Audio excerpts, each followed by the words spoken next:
dans cette vidéo, et après avoir vu les charges d'exploitation engagées, on va voir les charges calculées, les dotations d'exploitation, on va voir les dotations aux amortissements et les dotations aux provisions. Pour les dotations aux amortissements, un petit rappel, c'est quoi? C'est simplement la constatation comptable de la dépréciation des éléments d'actifs immobilisés, dépréciation qui est due soit à cause de l'usure, soit à cause du temps.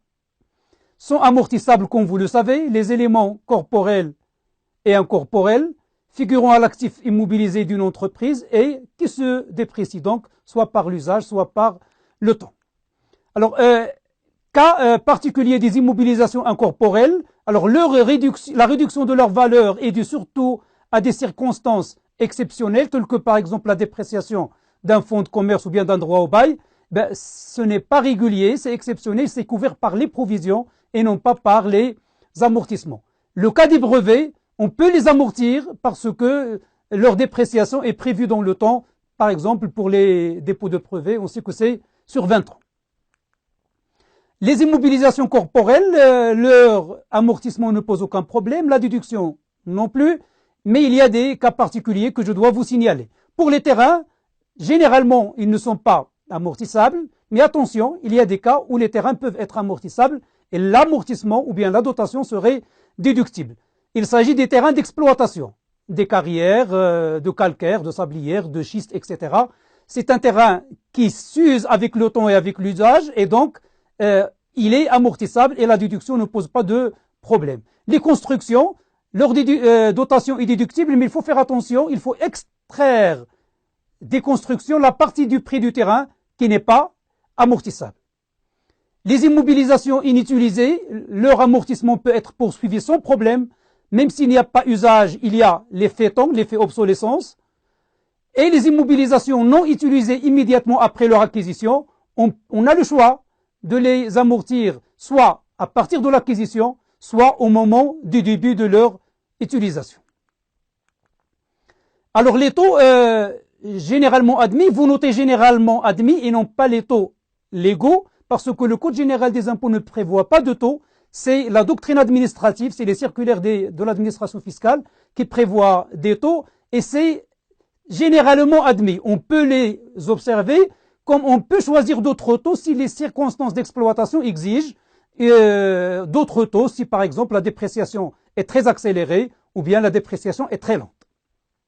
Alors à titre indicatif, les immeubles d'habitation ou bien à usage commercial sont amortis au taux de 4%, les immeubles industriels 5%, les constructions légères jusqu'à 10%, tout ce qui est mobilier, matériel, installation, aménagement et installation 10%, le matériel informatique 10 à 15%, mais on peut l'amortir à 20 ou bien à 25 si on estime qu'un logiciel devra être changé dans 5 ans, ou bien 4 ans, on peut l'amortir sur 4 ans. Le matériel roulant, c'est entre 20 et 25%, mais on peut avoir un matériel roulant sur une durée plus grande ou bien moins grande si les circonstances de l'exploitation l'exigent. L'outillage de faible valeur, c'est simplement, c'est 30% et c'est à titre indicatif. Par exemple, les ustensiles d'un hôtel ou bien d'un restaurant, on peut les amortir sur 2 ans ou bien sur 3 ans. Alors, le cas de l'omission d'une dotation. Si on nommait une dotation, eh bien l'entreprise perd définitivement le droit de déduire cette dotation omise, que cela soit sur l'exercice ou sur les exercices futurs. Une dotation émise est une dotation perdue une fois pour toutes. Les amortissements différés, c'est quoi un amortissement différé? Ce n'est pas un amortissement omis, non, c'est un amortissement comptabilisé, mais faute de bénéfice, on choisit délibérément, volontairement, de ne pas le déduire, parce qu'on n'a pas de bénéfice, on est déficitaire. Eh bien, pour ne pas le déduire, qu'est-ce qu'on doit faire? On doit le réintégrer et on le laisse dans un stock pour le déduire lorsqu'on aurait des bénéfices par la suite. Les amortissements différés, donc, en période déficitaire, peuvent être déduits. Les amortissements qu'on a différés en période déficitaire peuvent être déduits des premiers exercices bénéficiaires futurs, suivants, et sans limitation dans le temps. Je rappelle que l'imputation des déficits sur exercices antérieurs, c'est imputable sur 4 ans, mais la partie composée des amortissements différés, c'est imputable, mais c'est de manière illimitée dans le temps. les dotations aux provisions.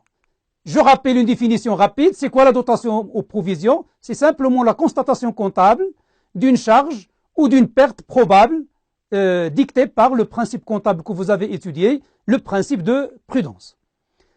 On a des provisions pour dépréciation destinées à compenser les moins-values éventuelles, et on a les provisions pour pertes et charges destinées à couvrir les risques de moins-value ou de pertes issues d'un événement prenant naissance au cours de l'exercice.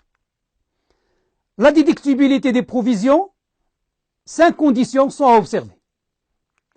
1. La provision doit faire face à une perte et à une charge déductible.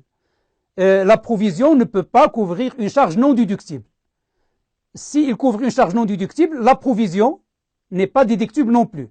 On applique la règle qui dit que l'accessoire suit le principal. Si la charge est déductible, la provision est déductible. Si la charge n'est pas déductible, la provision n'est pas déductible. La provision doit être nettement précisée quant à sa nature. Je ne peux pas faire simplement provision. Non, je dois dire provision pour dépréciation des créances douteuses. Et concernant le client Monsieur A, donc on doit préciser la provision. La provision doit aussi être évaluée avec une approximation suffisante quant à son montant. Par exemple, si un salarié nous attaque en justice, on doit évaluer la provision en recourant au code du travail qui nous donne comment calculer l'indemnité de licenciement, par exemple. Et la provision doit être probable et non seulement éventuelle. Probable, ça veut dire il y a des chances que ça se reproduise. Éventuel, ça peut arriver comme ça peut ne pas arriver. On va revenir là-dessus dans les exemples. De même, la probabilité de survenance de la perte ou bien de la charge doit avoir lieu dans l'exercice en question, doit résulter de fait survenu dans l'exercice en question et non pas dans des exercices passés ou dans des exercices futurs.